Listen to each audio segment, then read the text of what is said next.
दोस्तों टाटा स्टील की बात करें स्टॉक के अंदर काफ़ी ज़्यादा गिरावट हुई है और ये गिरावट है पूरे स्टील सेक्टर के अंदर। लेकिन जल्दी यहाँ पे एक ज़बरदस्त तेज़ी का दौर शुरू होने वाला है और इसके पीछे वजह यह है कि स्टील सेक्टर में आने वाले समय में पॉजिटिव संभावना बननी शुरू हो चुकी है। अब यहाँ पे एक बड़ी गुड न्यूज़ निकल के आ रही है। टाटा स्टील आने वाले समय में अपनी जितनी सब्सिडीज कंपनियां उनका अपने में मर्जर करने जा रही है और इसकी शुरुआत हो चुकी है। तो यहाँ पे एक बड़ी गुड न्यूज़ है, टाटा स्टील ने अपनी एक कंपनी का शेयर का अधिग्रहण कर लिया है। अब आप देख सकते हो कि कितनी स्टेक ली है और क्या है, पूरा मामला जानने की कोशिश करेंगे।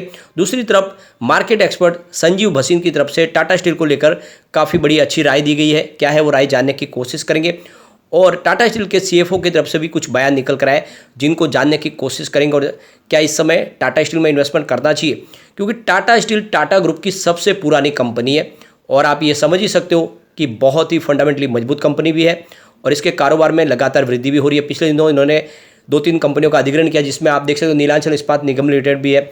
और दूसरी तरफ देखें तो ब्रिटेन के अंदर इनका जो ग्रीन स्टील के निर्माण का जो लिए सरकार की तरफ से भी एक बड़ा सहयोग मिलने की संभावना बन चुकी है और सरकार भी इंडिया के अंदर देखें तो पीएलआई स्कीम का बेनिफिट दे रही है इन कंपनियों को। तो क्या इस समय टाटा स्टील में इन्वेस्टमेंट करना चाहिए? लेकिन जो सबसे पहले अगर हम बाजार की बात करें तो फ्राइडे को हमने लगभग 400 पॉइंट की गिरावट देखी और इसके पीछे वजह है यूएस मार्केट में लगातार बैंकों का डूबना। अब टाटा स्टील की बात करें तो 102 पर स्टॉक आ चुका है 2.72% की गिरावट के साथ में। वैसे स्टॉक 120 तक गया था, लेकिन उसके बाद में देखें तो बाजार में लगातार गिरावट जारी है। ऊपरी लेवल से देखें तो बीएसई सेंसेक्स में 6000 पॉइंट की गिरावट हो चुकी है और ऐसे में टाटा स्टील का स्टॉक भी नीचे आया है। लेकिन अगर आप ये देखें पिछले एक साल के हिसाब से स्टॉक में हमने 23% की गिरावट देखी है। और दूसरी तरफ अगर हम निफ्टी मेटल की बात करें तो वहाँ पर भी लगभग ऐसी ही गिरावट है। निफ्टी मेटल आप देख सकते हो फ्राइडे के दिन 5372 के स्तर पे 2.27% की गिरावट थी और पिछले एक साल के हिसाब से निफ्टी मेटल में भी देखें तो 18% की गिरावट हो चुकी है। तो ये तो आप समझ ही सकते हो कि मेटल इंडेक्स ही ऑलरेडी काफ़ी ज़्यादा दबाव है पिछले एक साल से, उस हिसाब से टाटा स्टील में भी गिरावट देखने को मिली है। अब यहाँ पे एक बड़ी अपडेट निकल के आ रही है। टाटा स्टील की तरफ से एक्सचेंज को जानकारी दी गई है कि उन्होंने 23 मार्च को टाटा स्टील लिमिटेड कंपनी ने करीब 4,65,116 इक्विटी शेयर, जिसकी फेस वैल्यू है 10 रुपीज़ और जो प्रीमियम है वो 205 पर शेयर का है, Tata steel utilities and infrastructure service limited यानी TSUSL कंपनी का अधिग्रहण किया है। तो यहाँ पे देख सकते हो करीब 10 करोड़ रुपीज़ का यहाँ पे टाटा स्टील ने निवेश किया और इस कंपनी के शेयरों को एक्वायर किया है।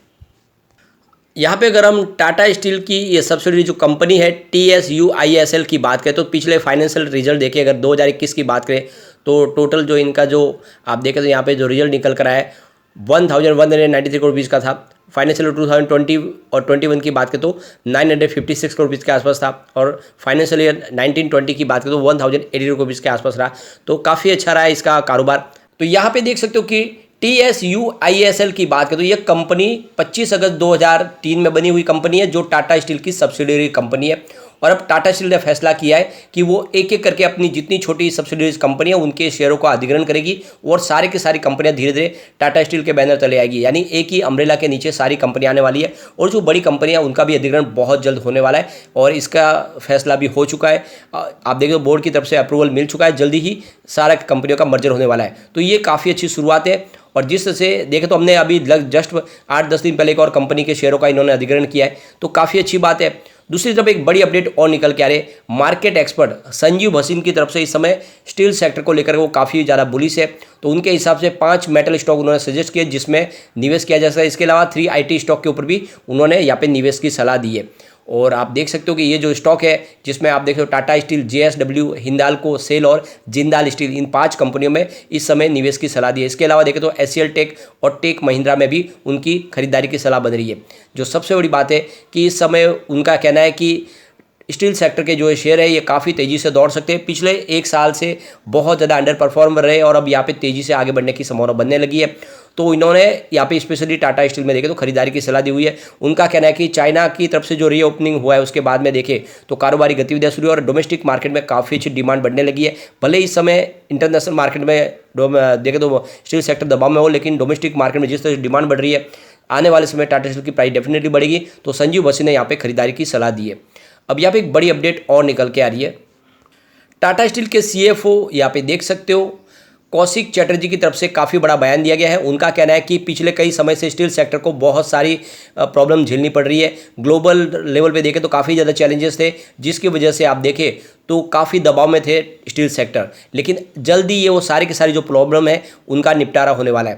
तो सबसे बड़ी बात निकल के आ रही है कि स्टील सेक्टर के लिए जो यूरोपियन मार्केट है वहाँ पे अब एक तरह से जो ठहराव आने लगा, जो डिमांड है वो बढ़ने लगी है और जो उठापटक थी वो कम होने लगी है, जो वॉलेटिलिटी थी वो कम हुई है। इसके अलावा देखें तो जो वार की वजह से जो प्रॉब्लम थी रसिया यूक्रेन की वजह से, उसमें भी अब धीरे धीरे कुछ कमी आने लगी है, क्योंकि वो अब जो रीज़न है वो डिस्काउंट होने लगे। इसके अलावा जो गैस प्राइस थी और एनर्जी प्राइस वो भी अब सेटल होने लगी है। तो ये जो सारे रीज़न है ये आने वाले समय में एक तरह से स्टील सेक्टर को एक बूस्ट देंगे और आने वाले समय स्टील सेक्टर में तेज़ी का दौर शुरू हो सकता है। पिछले साल हमने बहुत सारे चैलेंज देखे हैं, लेकिन आने वाला जो समय है वो काफ़ी अच्छा रह सकता है स्टील सेक्टर का। स्पेशली चाइना ओपन हो चुका है, पिछले कई समय से लॉकडाउन था, उसकी वजह से डिमांड निकल नहीं पा रही थी, और यहाँ पे देखें तो यूएस भी अच्छा कर रहा है इस समय। दूसरी तरफ स्टील प्राइस जो है वो देखें तो उसमें एक अच्छी तरह से देखो बढ़ाव भी हुआ है, और इंडिया के डोमेस्टिक मार्केट में तो काफ़ी ऑलरेडी डिमांड निकल के आई है। तो ये जो सारी बातें हैं स्टील सेक्टर को बूस्ट देने के लिए काफ़ी है, और आने वाले समय में जो स्टील सेक्टर में प्रेशर है वो कम होगा और एक तेज़ी का दौर शुरू होगा। सबसे जो बड़ी बात है कि इस बार सरकार ने इंफ्रास्ट्रक्चर के ऊपर बहुत सारा बजट में ऐलान किया है, स्पेशली रेलवे के लिए, और इस वजह से स्टील सेक्टर की डिमांड तो बढ़ेगी, क्योंकि जितने भी नए ट्रैक बिछाए जाएंगे वो सारे के सारे आप देखें तो ट्रैक तो स्टील से ही बनते हैं, और ऐसे में स्टील सेक्टर की डिमांड बढ़ेगी, और बहुत सारे नए रेलवे स्टेशन उनको रीडेवलप भी करने की यहाँ पे तैयारी शुरू की जा रही है। तो काफ़ी ज़्यादा स्टील सेक्टर का इस बार आप देखें तो पॉजिटिव माहौल बनता हुआ दिखाई दे रहा है। और कौशिक चटर्जी का कहना है कि इस समय हमें जो प्रॉब्लम थी वो होना था वो हो चुका है, लेकिन आने वाले समय एक पॉजिटिव डेवलपमेंट शुरू होगा, और इसकी वजह से स्टील सेक्टर में तेज़ी का दौर शुरू होगा और हमारे प्रोडक्शन में भी तेज़ी आएगी, और जो रिजल्ट होंगे वो भी काफ़ी शानदार रह सकते हैं आने वाले। तो कुल मिला के बहुत ही शानदार खबर निकल कर आ रही है, और ये कहना है टाटा स्टील के सीएफओ का कि आने वाले समय में टाटा स्टील में हमें एक अच्छी तेज़ी का दौर देखने को मिल सकता है। यानी जो खराब समय था वो गुजर चुका है, आने वाले समय डेफिनेटली एक अच्छी तेज़ी आ सकती है, और वैसे भी स्टॉक बहुत ज़्यादा फेयर वैल्यू पे इस समय दिखाई दे रहा है। आप फंडामेंटली देख सकते हो कंपनी बहुत मजबूत है, इसका मार्केट कैप 1,24,695 करोड़ रुपये के आसपास है। आप इसकी करंट प्राइस देख सकते हो 102 के आसपास है, लो 82 का है और हाई 139 का है। तो इसमें डरने वाली तो बात है, क्योंकि पिछले दिन उसने 82 का लो भी बनाया, उसके बाद भी स्टॉक ऊपर वापस गया है, 3 डिजिट में चला गया था, इसलिए डरने वाली बात नहीं। अगर स्टॉक नीचे भी आएगा गिरावट की वजह से, तो जैसे एक बाउंस बैक आएगा ये स्टॉक फिर से ऊपर जाएगा। स्टॉक का पी 7.06 का है, और इसकी बुक वैल्यू 88 की है, यानी अपनी बुक वैल्यू के आसपास है स्टॉक, और बहुत ज़्यादा यहाँ पे देखें तो उसमें आपको डिफरेंट नहीं दिखाई देगा। 5% का अच्छा खासा कंपनी डिविडेंड भी देती है, यानी लगातार कंपनी की तरफ से अच्छा डिविडेंड हमें मिल रहा है। इसका आरओसी 31.5% के आसपास जो काफ़ी अच्छा कहा जाएगा।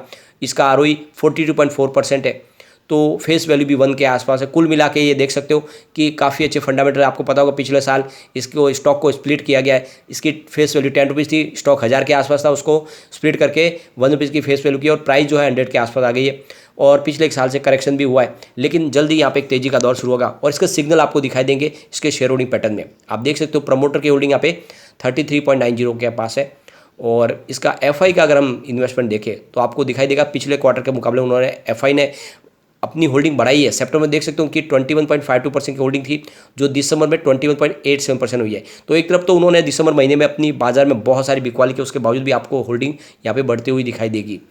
अगर हम डीआई की बात करें तो सितंबर में 18.17% की होल्डिंग थी, जो दिसंबर में बढ़ के 19.62% हुई। तो डीआई ने भी अपनी होल्डिंग बढ़ाई, यानी बड़े फंड हाउस में यहाँ पे निवेश लगातार कर रहे हैं। गवर्नमेंट की भी यहाँ पे कुछ होल्डिंग है 0.16% की, लेकिन जनरल पब्लिक की बात करें तो सितंबर में उनकी 26.23% की होल्डिंग थी, जो दिसंबर में घट के 24.45% हुई। तो यहाँ पे आप समझ सकते हो कि सिर्फ जनरल पब्लिक ने अपने शेयर बेचे, बाकी एफआईडीआई ने जम के खरीदारी की है, और ये एक पॉजिटिव ट्रिगर है। टाटा स्टील में ये मौका है खरीदारी का, नजरिया 3 से 5 साल का लेके चले, ये स्टॉक आने वाले समय आपको मालामाल कर देगा। हो सकता है आने वाले 5 साल में ये आराम से 1000 को फिर से टच कर जाए। लेकिन फ्रेंड, कोई भी इन्वेस्टमेंट करने से पहले अपने फाइनेंशियल एडवाइजर से बारे ले ले, या अपना खुद का रिसर्च करें, क्योंकि मैंने वीडियो आपके एजुकेशनल पर्पज़ के लिए ही बनाया। वीडियो पसंद आए तो लाइक शेयर जरूर कीजिए और चैनल को सब्सक्राइब कर दीजिए। Thank you friend.